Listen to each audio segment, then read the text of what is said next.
আসসালামু আলাইকুম। Hello everyone. আশা করি আল্লাহর অশেষ রহমতে সবাই ভালো আছেন, সুস্থ আছেন এবং নিরাপদে আছেন। আলহামদুলিল্লাহ, আল্লাহর অশেষ রহমতে আমার পরিবারকে নিয়ে আমিও ভালো আছি।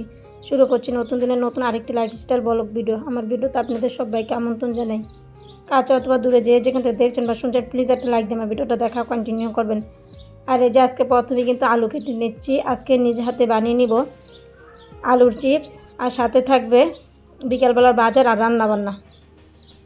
দেখতে দেখেন, আশা করি আপনাদের ভালো লাগবে। আর যারাই আমার চ্যানেলটি নতুন ভিজিট করেছেন, চাইলে আমার ভিডিওর সঙ্গে আপনারা থেকে যেতে পারেন। আমার চ্যানেলটি সাবস্ক্রাইব করে পাশে থাকা বেল অপশনটি প্রেস করে রাখতে পারেন, যাতে করে আমি ভিডিও ছাড়া মাত্র আপনারা নোটিফিকেশন পেয়ে যান আর আপনাদের মূল্যবান সময় করে আমার ভিডিওটি যে কোনো সময় দেখে নিতে পারবেন। যারা অলরেডি এই কাজগুলো করে দিয়েছেন তাদেরকে জানাই অসংখ্য অসংখ্য ধন্যবাদ। আর তো দেখলেন, এরকম করে কিন্তু আমি আলুগুলো কেটে নিয়েছি। বেশি পাতলাও না, আবার বেশি মোটাও না, এরকম করে সবগুলো আলু আমি কেটে নিব।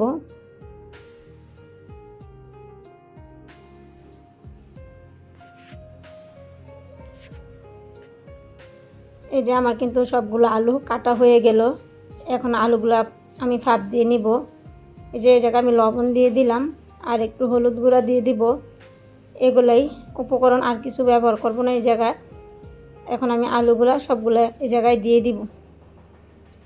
আর যখন আলুর চিপস বানাতে গিয়েছিলাম, গ্যাস কিন্তু অনেকটাই কম ছিল, মানে অনেকক্ষণ আগেই কিন্তু গরম পানি আমি বসে রাখছিলাম, কিন্তু বলকা আসার কোনো খবর নাই। তারপরও ভাবলাম আলুগুলো তো কেটে রেখেছি, দিয়ে দেখি আর করার।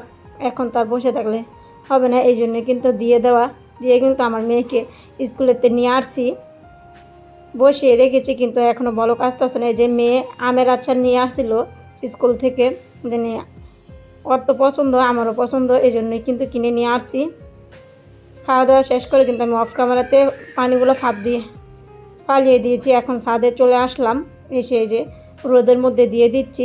অনেক রোদ কিন্তু এখন, মানে এখন কিন্তু তীব্র থেকে তীব্র গরম পড়েছে এখন, আর রোদের প্রহারও কিন্তু অনেক বেশি, এই জন্য কিন্তু ছাদে দিয়ে দেওয়া। আর আমাদের বাড়িওয়ালা গাছে না মাসাল্লাহ অনেক সুন্দর আম ধরেছে। এই যে আম গাছটা একটু দেখিয়ে দিলাম, সবাই মাসাল্লাহ বলবেন দেখে। যাই হোক, সারাদিন কিন্তু আমার আর তেমন ভিডিও করা হয়নি।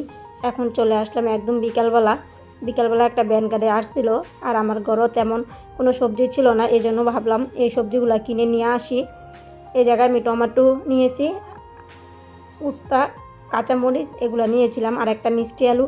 সবাই এখন মিষ্টি আলুর গাছ না পানিতে লাগাচ্ছে, সুন্দর কিন্তু গ্রো করছে। এই জন্য কিন্তু আমার কিন্তু মিষ্টি আলু খাওয়া হয় না। এই জন্য ওই ভাই থেকে বললাম, ভাই আমাকে একটা মিষ্টি আলু দেন।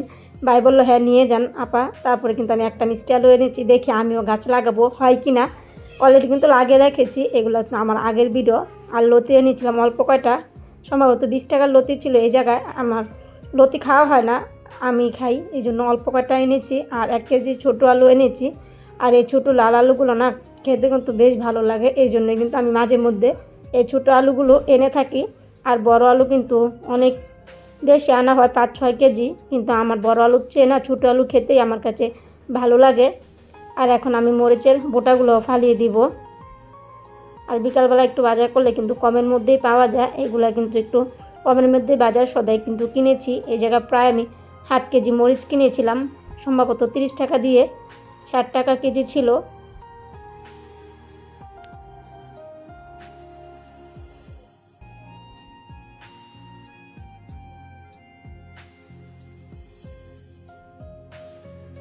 আর একটা আপু না আমার ছেলেমেয়ের নাম জানতে চেয়েছিল। আপুর চ্যানেলের নামটা এখন আমি বলতে পারলাম না, কিন্তু প্রতিনিয়ত আপু আমার ভিডিও দেখে। আপুর ভিডিও কিন্তু আমি প্রত্যেক দিন দেখি। আপু আজকে যদি আমার ভিডিওটা দেখে থাকো, উত্তরটা পেয়ে যাবে। আমার মেয়ের নাম আনিসা আক্তার আর আমার ছেলের নাম ইরাম খান।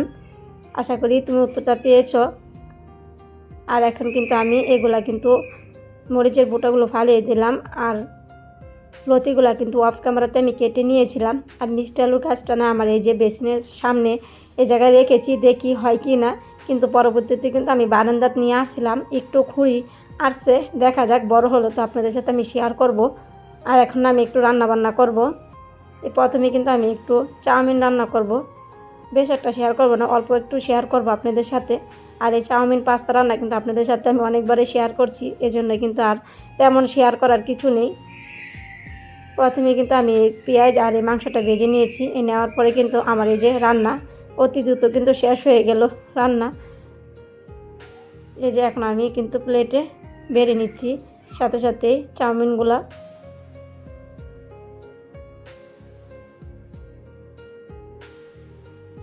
আর এখন না এত গরম পড়েছে না, ফ্যান অফ করে আমার ভয়েস দিতে হয়। জানি না ফ্যান যদি ছেড়ে ভয়েস দেয় ফ্যানের শব্দটা কিন্তু ভিডিওর মধ্যে চলে আসে, কিন্তু ভিডিওর মধ্যে আসলে কিভাবে আবার এটাকে অফ করা যায় আমি এটা কিন্তু জানি না। ওই জন্য কিন্তু ফ্যান অফ করে ভিডিওর ভয়েস দিতে গেলে না অনেকটাই গরম লাগে, অনেকটা কষ্ট হয়ে যাচ্ছে এখন। আর লতিটা আমি ফাঁপ দিয়ে নিলাম, হলুদ আর লবণ দিয়ে আমি ফাঁপ দিয়ে নিই লতিটা। এভাবে আমারতে ফাঁপ দিলে আমার মনে হয় ভালো হয়, যদি গলায় ধরে এই ধরে না। আর এখন আমি লতিটা কিন্তু রান্নাও করে নিব। সাথে সাথেই আমি পেঁয়াজ, কাঁচামরিচ আর চাপা শুটকি দিয়ে দিয়েছি। আজকে চাপা শুটকি দিয়ে লতিটা রান্না করব। আর লতি আমার কাছে চাপা শুটকি অথবা চিংড়ি মাছ দিয়ে খুব মজা লাগে খেতে। আজকে আমার ঘরে চিংড়ি মাছ ছিল না, চাপা শুটকি ছিল।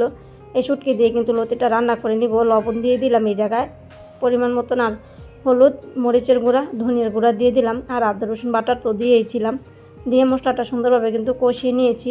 আর চাপা শুটকিটা অনেক ভালো ছিল, চাপাগুলোতে অনেকটাই তেল আসছে বেশি। যাই হোক, এই চাপা শুটকিগুলো কিন্তু অনেক ভালো ছিল। আর আমার কাছে না চাপা শুটকিগুলোর প্রাইসও অনেক বেশি নিয়েছিল, কিন্তু বেশি নেওয়াতে সমস্যা হয়নি, কিন্তু চাপা তো ভালো পড়েছে। মাঝে মধ্যে চাপা শুটকিগুলো ভালো হয় না, কিন্তু এই শুটকিগুলো ভালো হয়েছিল। এখন আমি বসিয়ে একটু মাছ ফ্রাই করব রাতের জন্য। এই জায়গায় পাঙ্কাশ মাছ ছিল, এই জায়গায় 5 পিস আমি নিয়ে নিলাম। এই যে আমি অফ ক্যামেরাতে একটু রসুন, আদা, মরিচের গুঁড়ো, হলুদের গুঁড়ো, লবণ দিয়ে মেখে রেখেছি। এখন আর বাছবো না, এগুলো কিন্তু রাত্রেবেলা ভেজে নেব।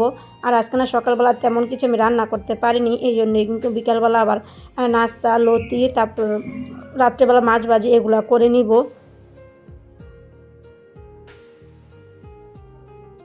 এই যে আমার রান্না বান্না কমপ্লিটের মধ্যে কিন্তু আমি অফ ক্যামেরাতে আমার কিচেনটাও কিন্তু সুন্দরভাবে পরিপাটি করে কিন্তু গুছিয়ে নিয়েছি।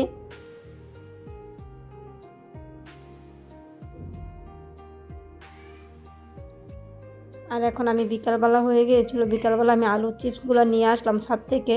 এই জন্য অনেকটাই কিন্তু শুকিয়ে গেছে, মানে আরেকটু শুকালেই কিন্তু হয়ে যাবে। এই যে অনেকটাই শুকিয়ে গেছে, এই জন্য আপনাদের সাথে আবার আমি বিকালবেলা একটু শেয়ার করলাম যেন এরকম হয়েছে। আর এটা ছিল আবার প্রায় 2-3 দিন পরে আমি ভিডিও করতে ভুলে গিয়েছিলাম, এরপর আবার ভিডিও নিয়ে আপনাদের সাথে শেয়ার করেছি। আর আজকে একদম ভেজে নিব, ভেজে আপনাদের সাথে শেয়ার করবো আলুর চিপসগুলো কীরকম হয়। এই যে প্রথমে কিন্তু তেলটা দিয়ে দিলাম, কিন্তু তেলটা গরম হয় নাই, হালকা গরম হয়েছিল, মানে আরেকটু গরম হলে ভালো হতো। তারপর দেখা যাক, এই যে মাশাআল্লাহ কিন্তু হয়ে গেছে এই যে আলুর চিপসগুলা। যাই হোক, খেতে কিন্তু খুব ভালোই ছিল। এগুলো আমি 2 দিন আগে খেয়েছিলাম, আর 2 দিন পর ভয়েস দিতে বসলাম। ইনশাল্লাহ আবার 2 দিন পর আমি ভিডিওটা আপলোড দিব। আমার কিন্তু না ভিডিও করা থাকে, কিন্তু আমার এই ভয়েসের অভাবে কিন্তু আমার প্রত্যেক দিন ভিডিও দিতে না ইচ্ছা করে না। এই জন্যই কিন্তু ভাবলাম এখন থেকে আমি একদিন পর পর ভিডিও দেই। এই যে আমার আলুর চিপস কিন্তু ভাজা হয়ে গেছিলো, অনেকটাই মচমচা হয়েছিল। আপনাদের তো আমি শোনাতে পারলাম না, মানে অনেকটাই মচমচা হয়েছিল। ভাবছিলাম রিয়েল আওয়াজটা রাখবো, কিন্তু পরবর্তী দেখি আওয়াজটা অফ করে দিয়েছিলাম। ভিডিওর একদম শেষ পর্যায়ে চলে আসলাম। পরবর্তী ভিডিও দেখার আমন্ত্রণ জানিয়ে শেষ করছি আজকের মতন ভিডিওটা এখানেই। আল্লাহ হাফেজ, আসসালামু আলাইকুম।